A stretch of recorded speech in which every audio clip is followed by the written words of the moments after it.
Revana malala mpifaliana mandrakirivana azontsika miona mizoandro azomazo indray aizantsika miainy ny tenin'Andriamanitra azontsika mandranefatra tsara koa e ny amofinaina amin'ny tompo antsika amin'ny teny ity. Ho aminareo zay olona voantso malala an'Andriamanitra ray sy voatahira an' Jesosy Kristy ampitomboana ho anareo ny famindram-po sy ny fiadanana ary ny fitiavana. Amen. Zoma 12 Desambra 2020 imanjinantsika aloha hevitra hoe manantenan'Andriamanitra. Andeha ry havana idera sy ankalazan'Andriamanitra isika. Sambatra mahitsy lalana izay mandeha araka lalan'i Jehova, sambatra izay mitandrina ny teny vavolombelona ka midady azy amin'ny fo rehetra. Eny, izay tsy manao ratsy fa mandeha araka ny lalany. Ianao namoaka ny didinao mba ho tandremana tsara. Engenay ka ho tafatoetra ny lalako hitandremako ny didinao. Dia tsy homenatra aho raha mandinika ny didinao rehetra. Iteranao amin'ny tsi-po aho amin'ny anarako ny fitsipika ao marina. Didinao no tandremako, aza dia mahafoy ahy ianao. Amen.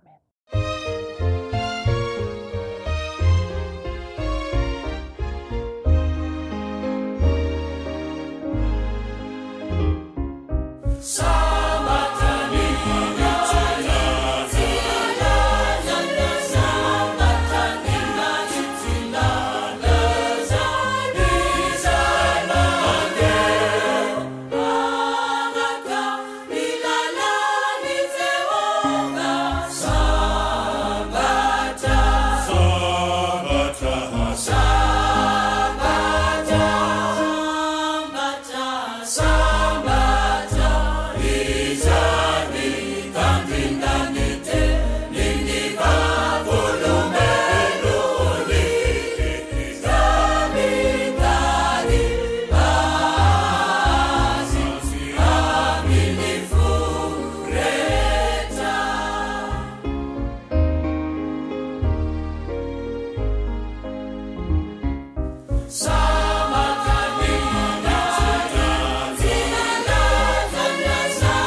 Ivavaka isika. Ry Jehovah Tompoandriamanitra io, Andriamanitra matahotra ianao fa mahay mampiaiky ny olona rehetra ny famonjena ataonao no ny serinao. Misaotra sy midera ary mankalaza anarinao masina izay, mivavaka aminao. Tompo, mpanota maso izay, ko mangataka famindramponao, mamindrafo aminay ary mamelà ny elokay. Afao izahay, fenoy fananao masina izay nazavanay ny fanambarany teninao. Minaran'i Jesosy Kristy nangatana izany mivavaka izany. Amen. Ny ofinaina ho antsika amin'ity ry havana malala dia hitanao ao amin'ny epistily voalohany soratin'i Petera. Petera voalohany, toko voalohany, ny 7:10 ka hatramin'ny 1:20. Mivaky toy izao minaran'i Jesosy. Ary alay tsy mizatavan'olona fa mitsara araka ny asan'izy rehetra no antsoinareo hoe ray, dia mitondrà tena amin'ny fahatahorana mandritra ny andron'ny fivaniananareo ety. Fa fantatrareo fa tsy zavatra mety ho simba tahaka ny volafotsy sy ny volamena na navotana anareo tamin'ny fitondran-tena dala izay azonareo tamin'ny netin-drazana. Fa ny raha soan'i Kristy tondrahan'ny zanak'ondry tsy misy kilemy ary tsy misy petipetina, izay fantatra rahateo fonotsim-bola aro fandrenan'izao tontolo izao, fa efa naseho tamin'izao andro farany izao noho ny aminareo. Izay mihinan'Andriamanitra amin'ny alalany dia ilay nanangana azy tamin'ny maty ka name voninahitra azy mba ho irenan'ny finoanareo sy ny fanantenanareo amin'Andriamanitra. Amen. Ray masino, manamasinanay amin'ny fahamarinana, ny teninao ny fahamarinana. Amen. Ry havana malala ho anao ny fiadanany Jesosy Kristy ilay tianao, ilay mpamonjy anao. Nofinaina vakina tamintsika teo ka iontsika. Petera voalohany, toko voalohany, 7:20-20. Epistily nosoratan'i Petera milaza ny fampirisihana hitondra tena mifanaraka amin'ny filazantsara. Koa ny olona miantso an'Andriamanitra ho rainy dia zao mitondra tena amin'ny fahatahoran'Andriamanitra. Mitondra tena amin'ny fahatahoran'Andriamanitra. Nataonareo kristianina miantso an'Andriamanitra ho rainy noho ny amin'i Jesosy Kristy Petera eto. Masina izany Andriamanitra ray izany. Mitaka famasiam-pitondran-tena koa ny fanarahana sy ny finoana azy, araka ny voalaza hoe ho masina ianareo satria masina aho. Izany famasiam-pitondran-tena izany dia hoety miaina any amin'ny tany fivanianana. Ny fiangonana anoratan'i Petera izay vahiny any am-pielezana any Ponto, Kapadokia, Galatia, Azia sy Bitania, tsy tokony hanaraka ny fahadalàn'ny olona any, ary indrindra tokony hanana fahamasinana eto an-tany fivanianana satria any an-danitra no tena fonenan'ny mpino. Ny olona miantso an'Andriamanitra iray dia izao mahafantatra fa mivonjen'ny raha an'i Kristy izany. Mahafantatra fa mivonjen'ny raha an'i Kristy.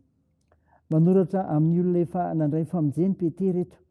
Izy ireo dia tokony ahafantatra fa izany famonjena niraisina izany dia tsy novidiana tamin'ny volamena na volafotsy akory sanatria, fa izao novidiana tamin'ny raha soan'i Kristy. Noho izany dia tokony ho tandrovana mafy amin'ny fahamasinana izany famonjena izany mba ho voninahitr'Andriamanitra.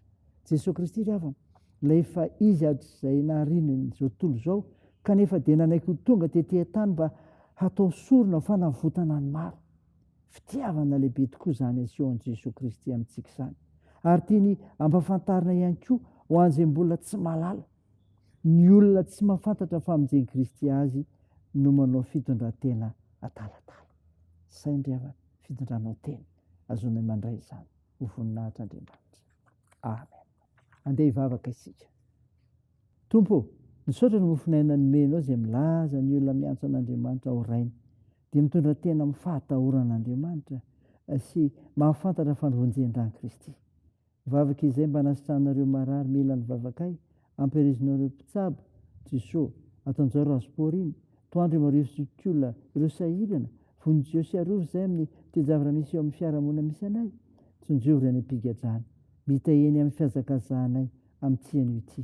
Tompo teo sy arovo ny firenenay ary aminaranao Jesosy Kristy mpamonjy anay nivavahanay miaraka amin'ilay vavaka nampianaranay manao hoe ka na eo izay ny an-danitra ao masiny anie naranao ho tonga anie ny fanjakanao atao anie ny sitraponao ety an-tany ho tahaka ny an-danitra meo ny an'io izy anona sahaza ao anay ary mamela ny erikay tahaka ny namelanay izay meloka taminay ary aza mitondra anay amin'ny fakapanahy fa manafanay amin'ny ratsy fanao ny fanjakana sy ny hery ary ny voninahitra mandrakizay.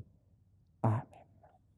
Raisa fotoana riavana malala ny tsodrana tolotra anao minaran'i Jesosy Kristy ho hery fiarovany fanantenana anao indrindra ihany koa. Andriamanitra ny faharetany sy ny finoana ne ampiraha hevitra anareo araka ny Kristy Jesosy bosainy iray sy vavy iray no iarahana mankalaza an'Andriamanitra rain'i Jesosy Kristy tombontsika. Amen. Dia an'Andriamanitra irery ny voninahitra amin'ny anaran'ny Ray sy ny Zanaka ary ny fanahy masina. Amen.